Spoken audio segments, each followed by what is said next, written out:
Okay, this is the flower mosaic that we're going to be doing, and we've seen from the previous video how, although this is a geometric pattern flower, so it's really just these straight lines which are changing colour, but we've got these two slight curves here and here which are going to affect this line here just very slightly, but you can see on the ends of each of these lines of what I'm going to use green tesserae, you can see they've cut some shapes here. There's a triangle shape there, and you've got two lines of the white in between, one line, sorry, of the white in between that goes into two. So we know that they're giving the effect of it fanning out, and the same here.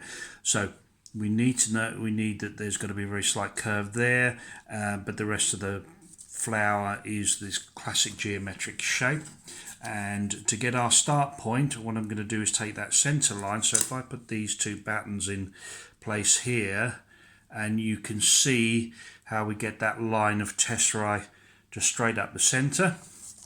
So I have the baseboard here, and I'm just going to put a line of glue up the center, and then in the same way as with this, I'm going to be putting that line of the different color tesserae up the center there.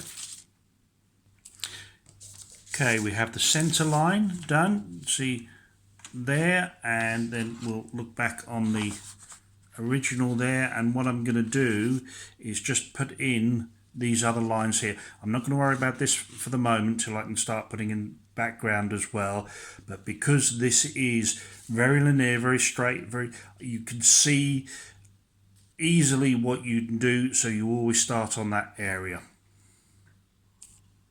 This is one side that I've done. Now it's very hard to do with machine cut tesserae, but you've got to try and break up the shape a little bit so they aren't exactly regular. But as you can see now, I've done this side, so I'm just going to repeat on the other side, and then we'll go into doing these other fronds down the bottom there.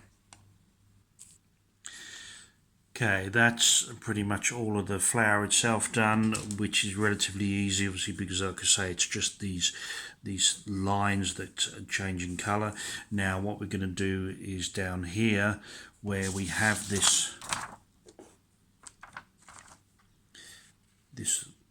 leaf coming out there and the widening there, so I'm going to do this at the same time as putting in the white as well.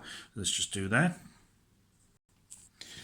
I've just put the glue down there, and what I'm going to do is, again, thinking about the original and trying not to just get these really straight in lines, so you just move them out a little bit, just alter their angle. So we've got three up there. I've cut a couple of the white down, taken about a third off of each one. This one I'll take a little bit more off there. Doesn't need to be too accurate. See, it's just enough there to give me that line. So let's take this up with the green, and don't need to worry too much about this one, because this is where the curves start, about getting it really accurate. That's enough there. So what I'm going to do is just take off the inside this one, move those up a little there, and that gives me the room just to put something up in there. Now I'm going to do the other side, and you'll see you'll see how that one works out as well. Same on this side, just bringing it out. And now what I'm going to do is, it's these two curves here that I'm going to do before I start getting up into the top area. So I just have to run the white there, and then just have it coming round in an arc, and the same on the other side, and they literally need to be fairly quite level with each other. Right, just to go back a bit, what I've done is I've noticed I've got 3 and that cut there. I've got 4 and the cut there, so taking this one out, bringing that down, and all you need to do is just tidy it up. Now the reason I noticed it because the difference in the gap that was left there, so see, you don't need to be, again, don't need to be too exact, but if it doesn't look right, chances are it's not right. Just show you briefly, I put the other side in. Now what I've done is this green here, I've just pulled it out there a little, spread these out just to make sure I get the curve. Otherwise what you do is you get a straight line and then a curve, straight line and then a curve. The whole thing has to be curved.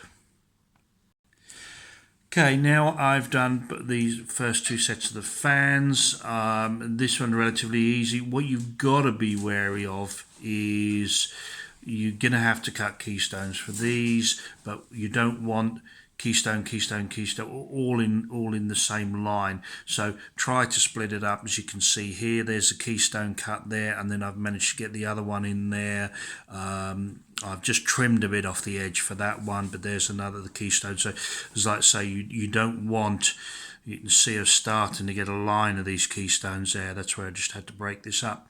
Now it's really hard when you're getting down to the bottom, and what shape do you cut to finish. You've just really got to try and imagine the rest of this line going down, and what would you cut. You don't want to cut a triangle that might be like that, because it's not following the shape of where the line goes. You see, you flip it over and you've got more likely the chance to imagine the rest of it going down. There's a bit of a gap there.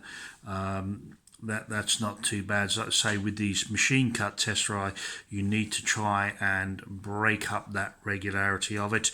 I'm going to stop this one here. We will do the rest in another video.